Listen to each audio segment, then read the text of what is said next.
और आप हमारा यूट्यूब चैनल देख रहे हैं परदेसी डॉक्टर। दोस्तों आज 9 नवंबर है और जैसे कि आपको मालूम है कि 9 नवंबर हमारे शहर मशरिक डॉक्टर अल्लामा मोहम्मद इकबाल का यौम पैदाइश का दिन है और उस हवाले से हम आज अपनी यूनिवर्सिटी में एक प्रोग्राम रखा है उनके हवाले से, उनकी पैदाइश के हवाले से, ताकि उनकी तारीख बयान की जाए।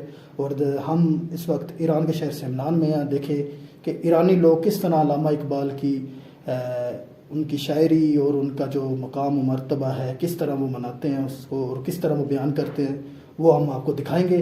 तो जिन लोगों ने हमारे चैनल को सब्सक्राइब नहीं किया वो हमारे चैनल को सब्सक्राइब करें ताकि नई आने वाली वीडियो आपको मिल सके। तो हम आपको अभी ले चलते हैं प्रोग्राम की।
بلند شهر بعداً اقبال برای تحصیلات عالی به لاهور رفت و به دانشکده دولتی لاهور ثبت نام کرد و در خوابگاه اقامت نمود. در 1898 لیسانس گرفت و در فوق لیسانس فلسفه ثبت نام کرد و توجه پروفسور E.W. آرنولد اقبال را به فکر تازه‌ای راهنمود کرد. علامه محمد اقبال چون از دانشکده دولتی لاهور فوق لیسانس فلسفه گرفت در این بخش از برنامه با افتخار دعوت می‌کنم از مهمان عزیز و ارزشمندمون جناب آقای سید حسن رضا نقوی، مسئول محترم کانون دانشجویان اردو زبان وزارت بهداشت و نماینده سفارت پاکستان. شیرین با دستای خودتون و شایسته تشویق خوش آمد خواهش می‌کنم. سلام، خیلی خوشحالم. حتی اقبال لاهوری در مورد مشکلات اجتماعی در اشعار خودش خیلی صحبت کرد. در مورد جوانها که در واقع در جامعه نقش اساسی و فعال و محور دارن، برای اونها خیلی تاکید کرد. الان ما میبینیم در دانشگاه‌های ما، حتی خصوصا برای دوستان پاکستانی که اینجا تشریف دارن، حضور دارن، برای اونها یه نکته‌ای هست که حالا من اجازه بدید من به زبان اردو اینا بعضی ممکن فارسی متوجه نشن.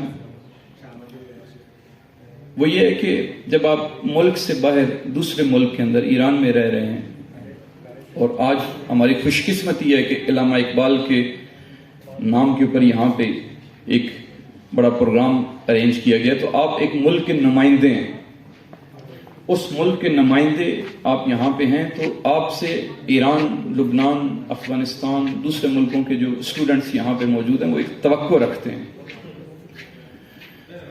अपनी इज्जत और अपनी आबरू अपने मुल्क की खातिर इकबाल यही कहता है कि न तू जहां के लिए है, न तू ज़मीन के लिए है, न आसमां के लिए, जहां है तेरे लिए, तू नहीं जहां के लिए।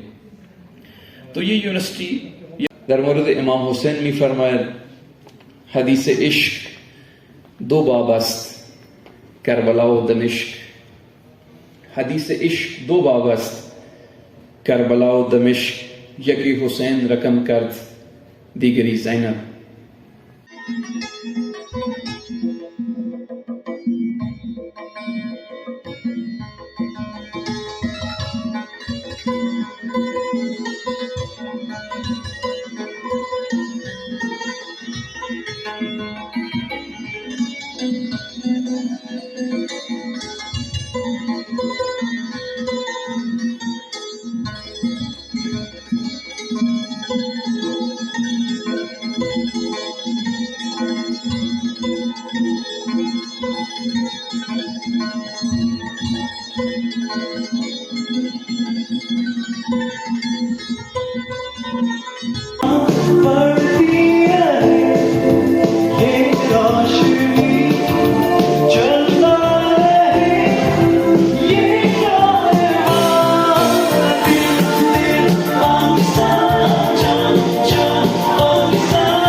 Pakistan, Pakistan,